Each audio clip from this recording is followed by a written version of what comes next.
and this is the reading for Warm Hand, Cold Heart, A Tale of Opposition. Now, what this is about, and this is the there. So what this is about is that a guy named Rosky, you can see his name right here, I'm highlighting it right now. I gotta slow myself down, so okay.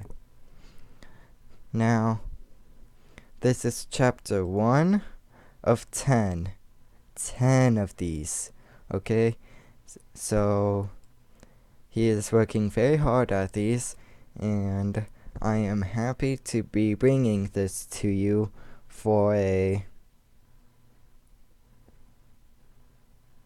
showing. For if you guys do not want to read, but you want to know what he wrote. Okay, now chapter 1, The Traveler, is here, and I am going to read it, and I will try and do different voices for each of these characters, but I may stop doing that after a while if my voice tries to give out on me. Okay, so let's do this. Cold steel. Isaac ran his fingers over the blade in his hands, checking it over for imperfections. His eyes narrowed as he rubbed at a small area near the hilt of the gladius.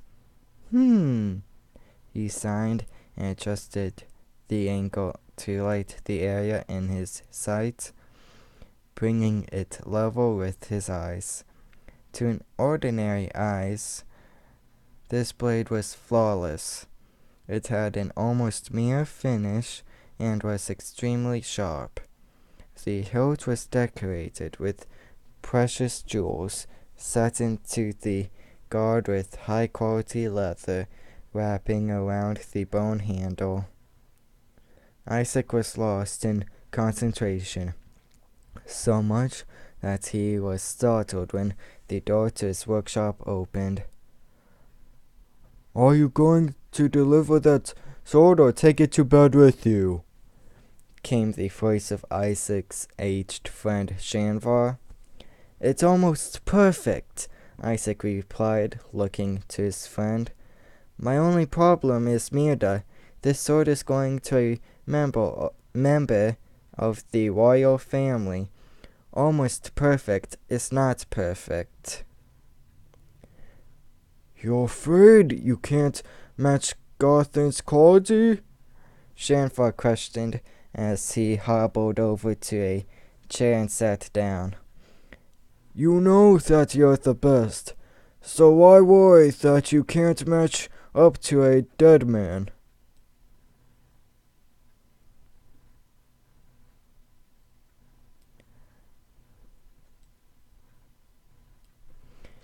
"He was my father many moons ago, Shan," Isaac said, lowering the blade.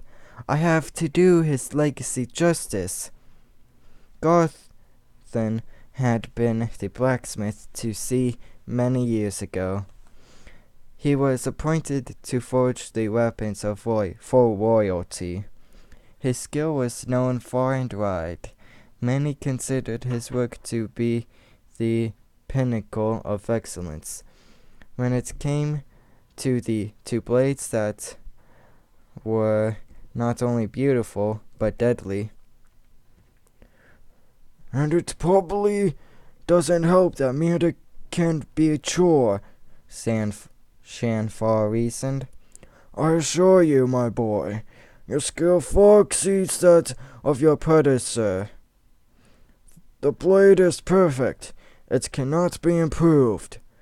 "I'm sure that it can, but I cannot yet see how," Isaac replied with a sigh. Followers stopped and stared at the gates of the city of Sagoth. The archway was carved to perfection, and highly polished. It bore resemblance to branches of two tall oak trees that intertwined. The pale gray stone looked almost alive as the light danced across its surface.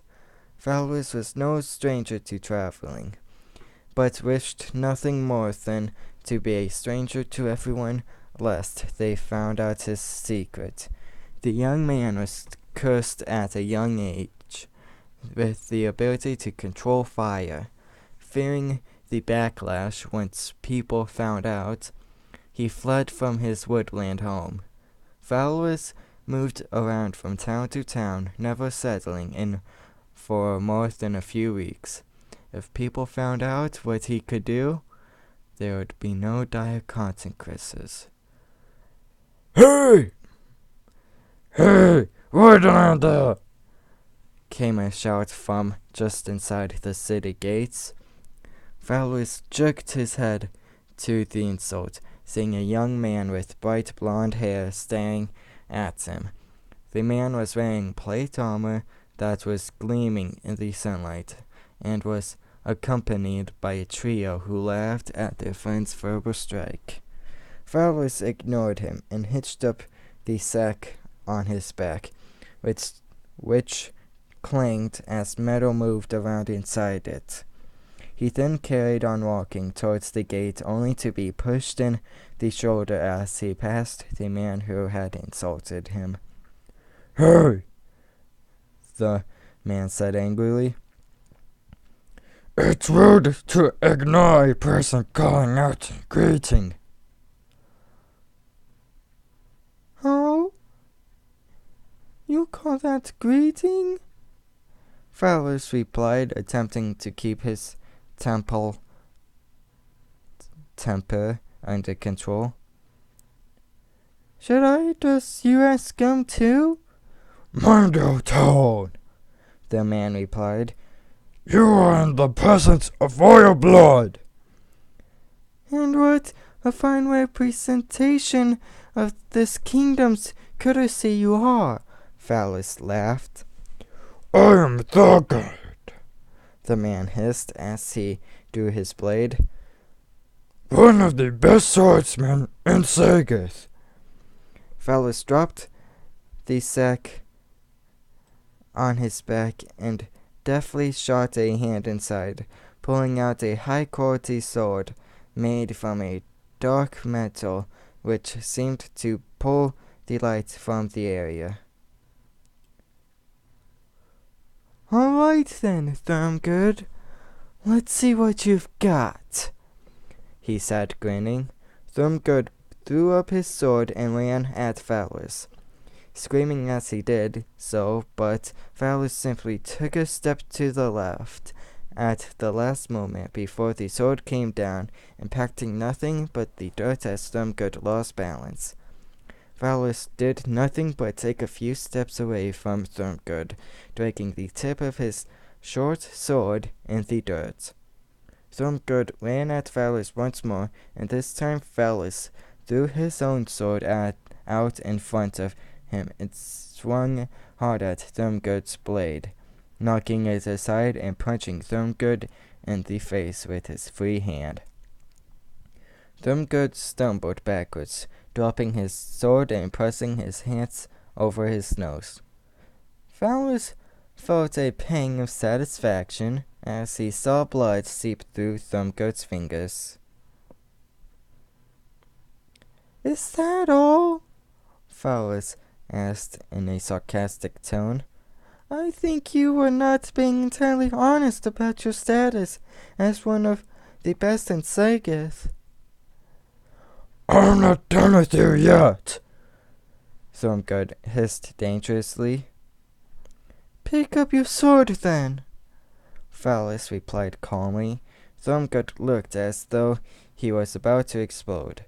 Valorous kicked the sword towards him, and Thorgerd stared down at it as it came to rest at his feet.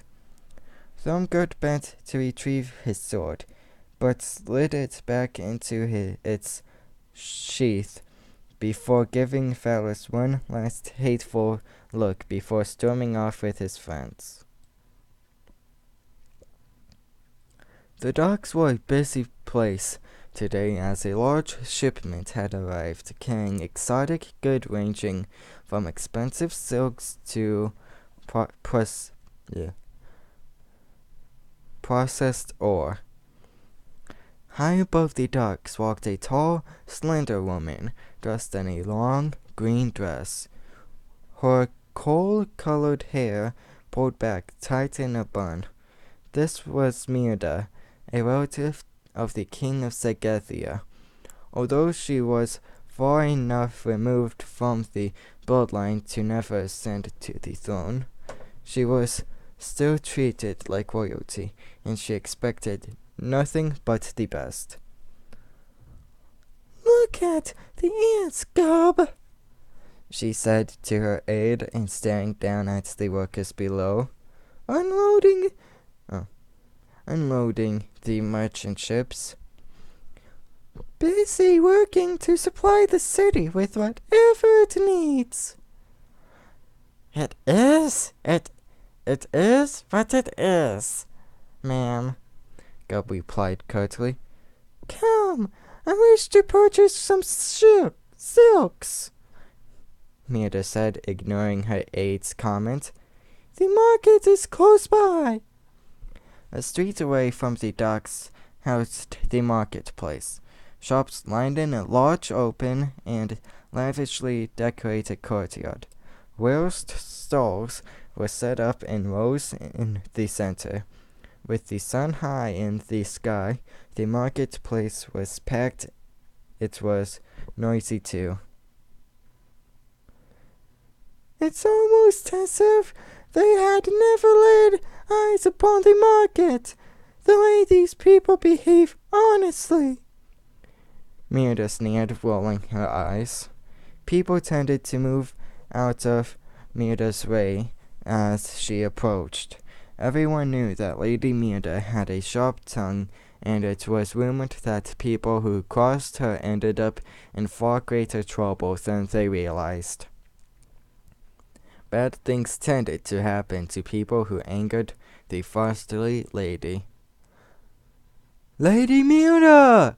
called the silk merchant. "Morning, Dawson," Mirda said, bowing her head slightly. "I require a gown fit for a celebration made the finest silks." "Fresh off the boat," Dawson said, interrupting the lady. "Indeed," Mirda said, raising an eyebrow. "Show me," she ordered. Dawson pulled out a roll of exquisite scarlet silk and cut off a small sample, handing it to Mirda. "Oh my, Gubb," she said, turning to her aide. "This is wonderful." "It is, my lady," Gubb replied in a tone denoting boredom which Mirda ignored. "Have this material sent to Floor. He is already aware of the order," Mirda said, offering a smile which didn't meet her eyes. "Gubb, pay the man," she added. "Yes, ma'am," Gubb replied. Whilst Gubb was paying Dawson, Mirda felt something strange and turned in the direction of the builders' district. She spied a young man carrying a sack, looking around at all the buildings. Puzzled, Mirda took a step towards the man, but stopped herself from going any further when the man, too, had stopped and looked towards Mirda. Wearing a similar look of confusion, he shook his head and continued. Mirda watched him for a few more seconds until her aide arrived at her side. "Where to now, my lady?" Gubb asked, still sounding bored. "I have to pick up my sword in a couple of hours, but I think I want to visit the builders' district early," she said in a strange tone. "That man! I felt something strange, and I wish to find out where that feeling leads."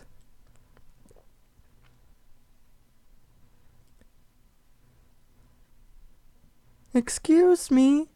Phallus had been wandering aimlessly through the streets of Sagoth and finally decided to ask a nearby peasant for directions.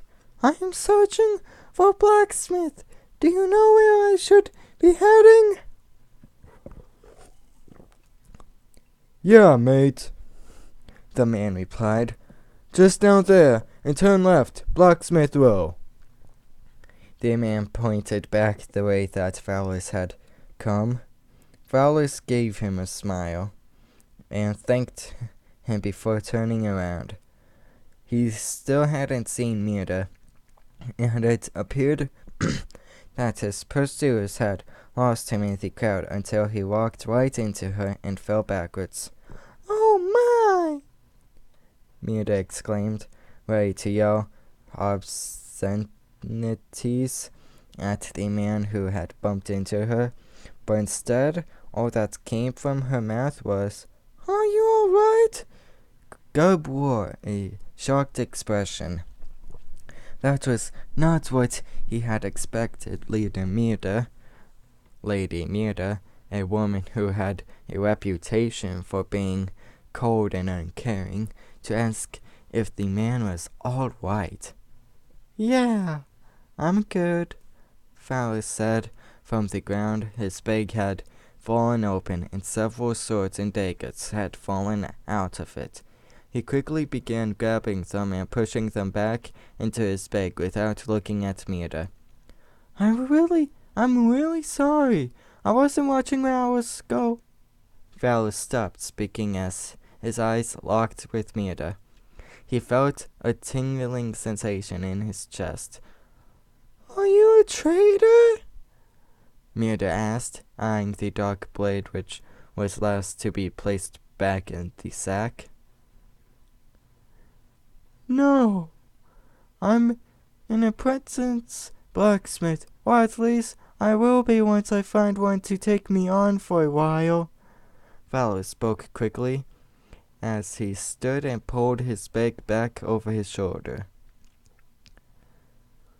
They were some fine blades, Myrda said. Gubb's mouth dropped open. He had never seen Myrda speak so kindly to someone before. Did you make them? Some of them. The others I obtained by bartering. I intend to melt them down and make them better, Phallus said proudly. I know of a decent blacksmith. He goes by the name of Isaac, Myrda said, her normal unfriendly tone strangely absent. Excuse me. Oh? Phallus said, his eyes finding Myrda's again. He felt as though her gaze was almost hypnotic. Where do I find him? I'm supposed to be heading there myself soon. I guess if I turn up a little early, it won't matter much, Myrda replied. You can come with me. I'm Myrda, by the way. Phallus. The firstborn replied, holding out a hand. Myrda looked down at it in confusion. Oh, Sagathian's bell. I forgot. Phallus bowed, and Myrda did the same. You are not from Sagathia? Myrda raised an eyebrow. I travel a lot, Phallus replied, and began walking as Myrda pointed the way. Interesting, Myrda said with a slight smile. Shanfar sat in Isaac's cottage, waiting for the pots of water to boil. He had offered to prepare a small lunch for the blacksmith, as Isaac was far too preoccupied to cook. As he often was, Shanfar often commented that his friend was far too obsessed with attaining perfection in each and every blade he produced. Shanfar gave the pot a stir. Inside was a mixture of vegetables and spices that he had perfected over his lifetime. The Shanfar stew, people often called it, It was almost sweet to the taste, but had a sharp tang when eaten.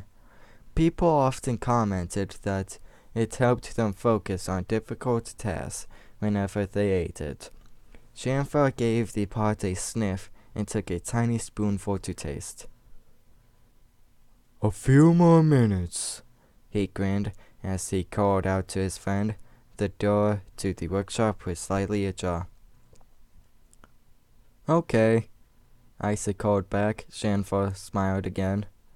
Oh, okay," he muttered.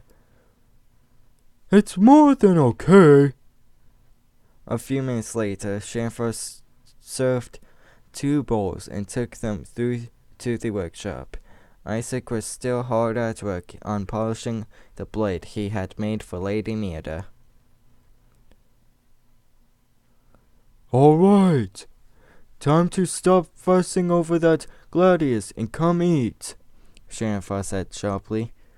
"You'll not make it any shinier." "Hark at you," Isaac grinned. "How long do you fuss over that stew?" Excuse me.